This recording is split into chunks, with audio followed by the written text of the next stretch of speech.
Okay, So, cool. do we want to move from that into our humble brag moment? You said you had Yes. something ready for this. All Yes, right. yes, yes. So, Okay. fam of the PPC Unfiltered universe.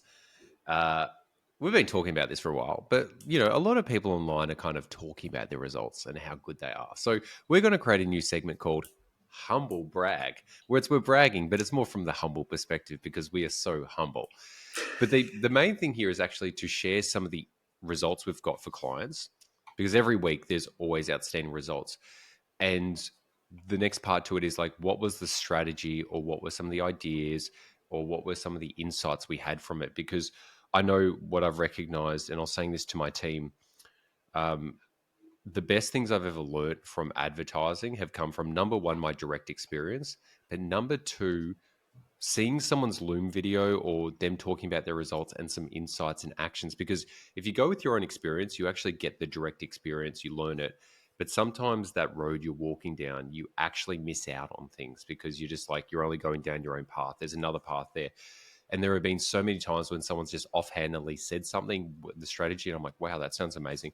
I implement it and I've been using it for a decade now. So, what this is about is the humble brag is to inspire inspiration or bring up inspiration, but also just talk about some of the strategies that help us get to those results as Hmm. well.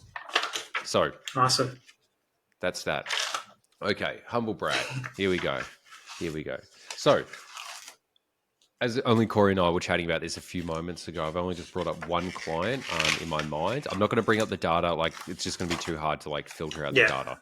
Yeah. Yeah. So, we have many clients that have gone really well recently, so there's going to be a lot of content coming out. So around January, I got a lead from a referral lead from a client who's been going. Actually, Cory referred this person to me, and then they became a client, and then they had one of their best mates or mates referred to me like 2 years later. That person you Cory referred me to still works with us, and uh, they have a company. They were going really, really, really well, and then their website just got hacked. Their SEO rankings literally dropped. They were making millions a month, and this was lead generation, so it's a service-based business, and literally like burning cash now. Like, so they came to us because the person who was running the Google ads was also this person doing the SEO. So they were just realizing that this person wasn't able to deliver the outcomes anymore, and actually was the cause of the problem as well. Anyway, they came to us with their account. They're probably spending about 20 to 30 grand a month. They're up to about 60 grand a month now.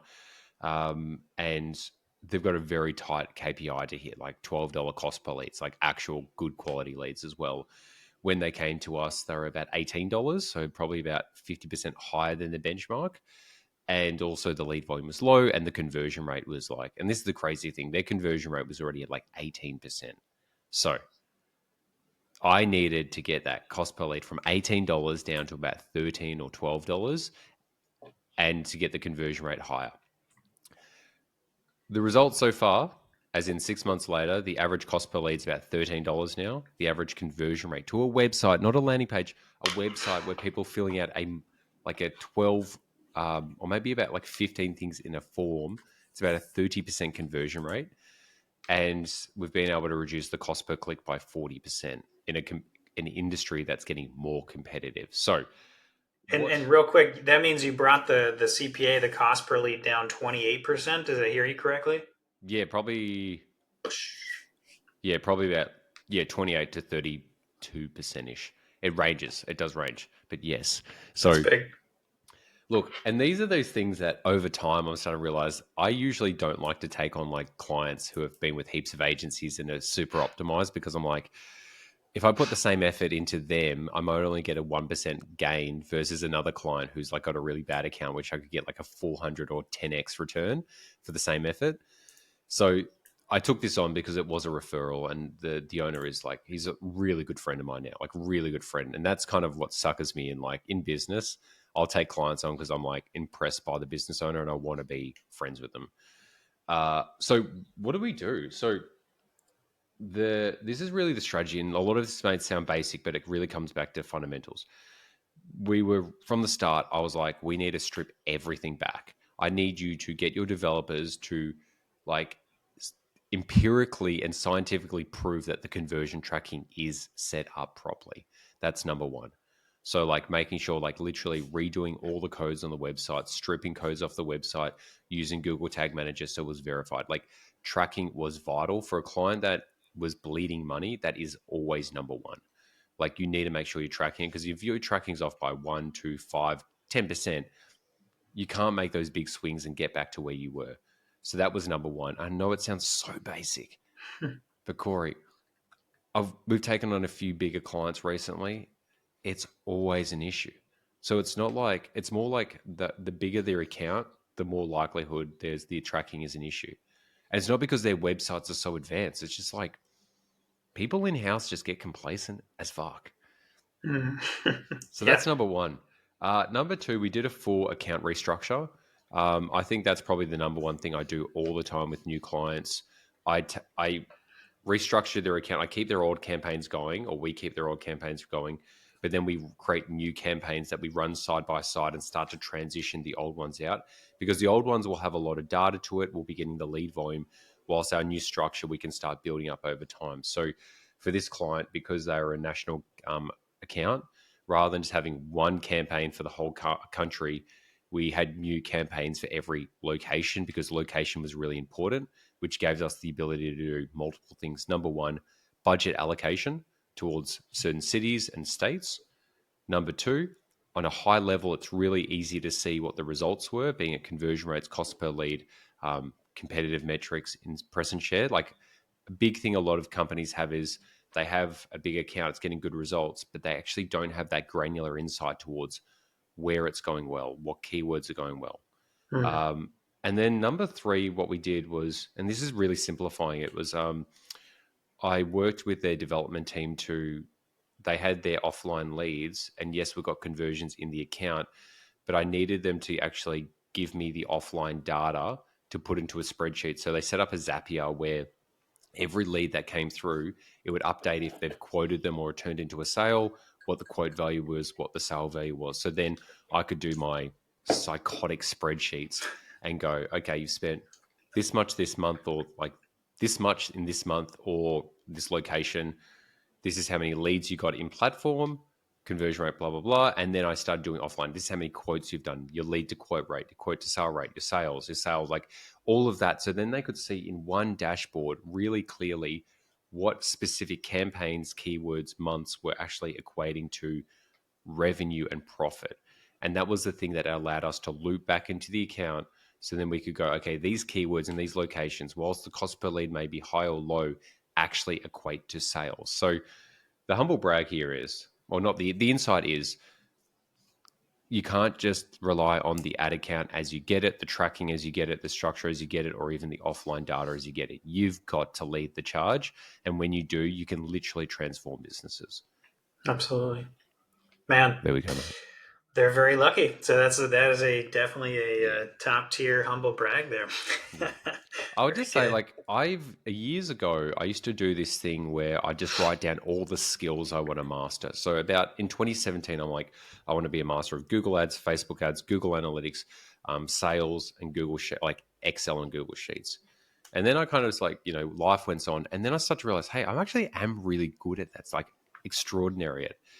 But this stuff with the advertising, and I know you would agree, Cory, it's mostly data analysis. But then what Mm-hmm. is data analysis on a practical skill? It's really just like, for me, it's a Google sheet with a lot of data in it, some ifs, count ifs, pulling it into a really simple dashboard that I or a business owner or a general manager can look at.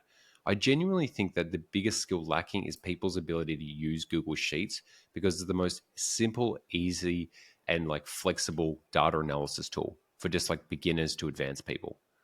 So I just wanted to add that in for an insight. Master Sheets, because then it will allow you to move to other things that like Cory does. Is that the okay? Now you go with your humble brag. Yeah, now you go. Now you say stuff. That's all I'm like, where am I going with this? That's it, mate.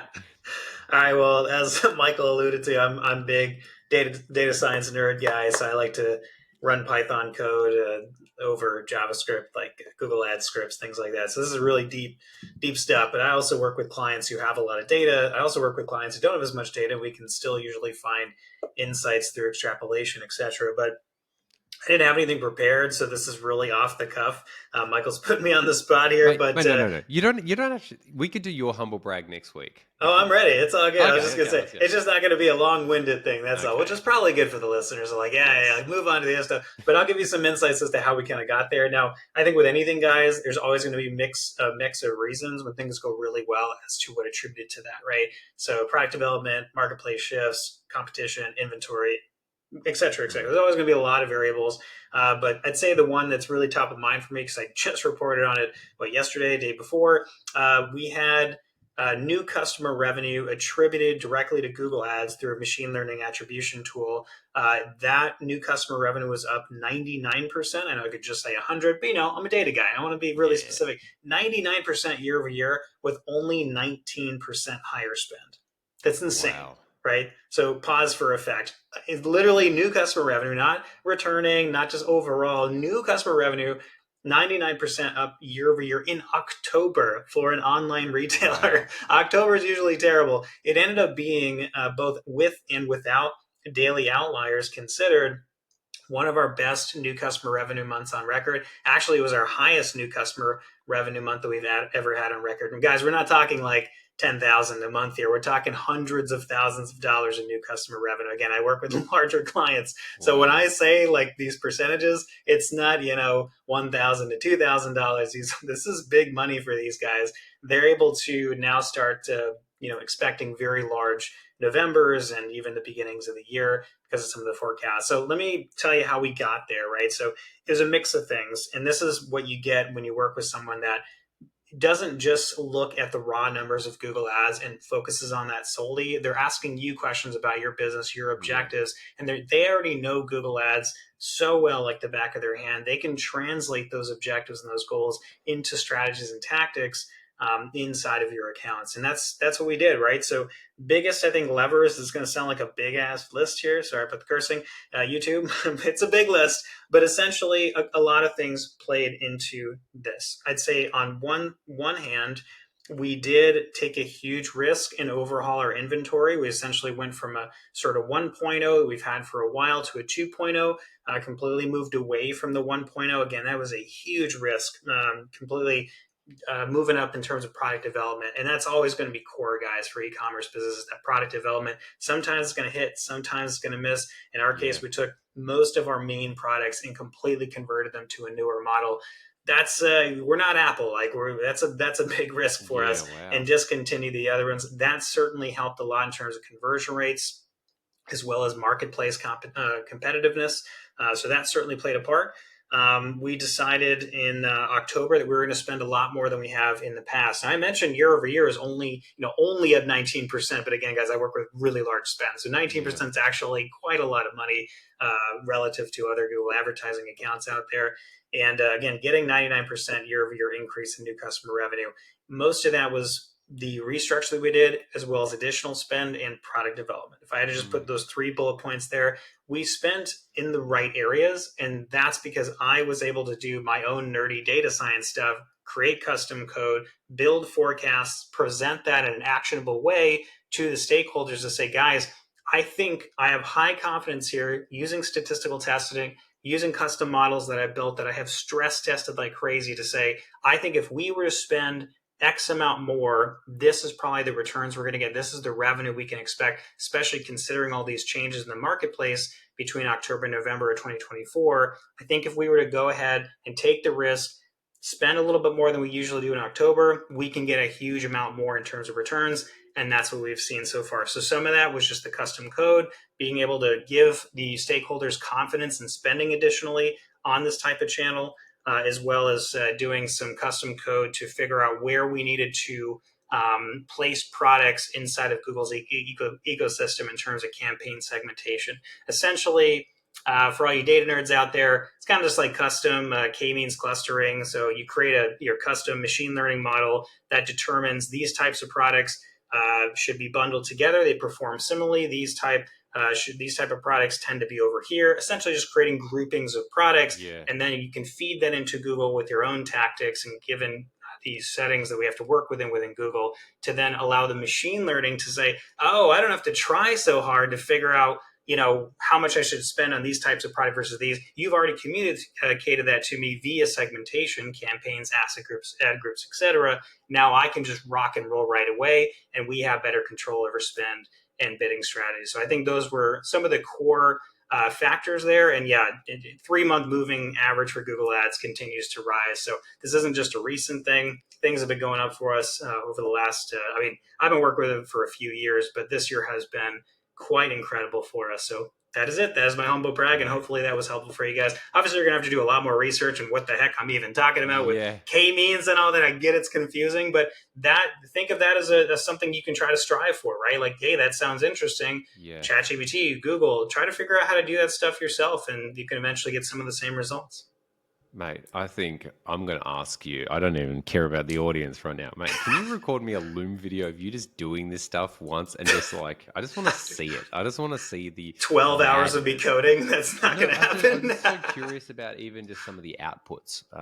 Sure. Just like, we can keep it behind the scenes, and then we could be like some Illuminati of like spreadsheets, because I think, there's definitely, mate, you're getting me all like, hot and heated, as they say.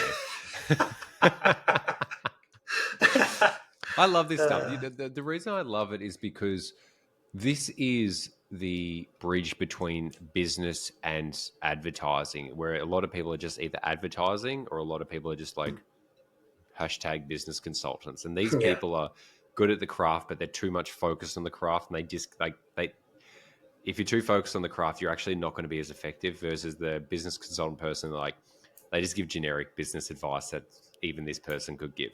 The data analysis side is the bridge between them, between the intelligence of the business, the intelligence being the data, the insights, the focus areas, and then the advertising, if it needs to be bridged as well. But as you've probably noticed as well, mate, like, you're paid for Google Ads and the data analysis, you're probably giving insights on their other channels like Facebook or organic or their email marketing.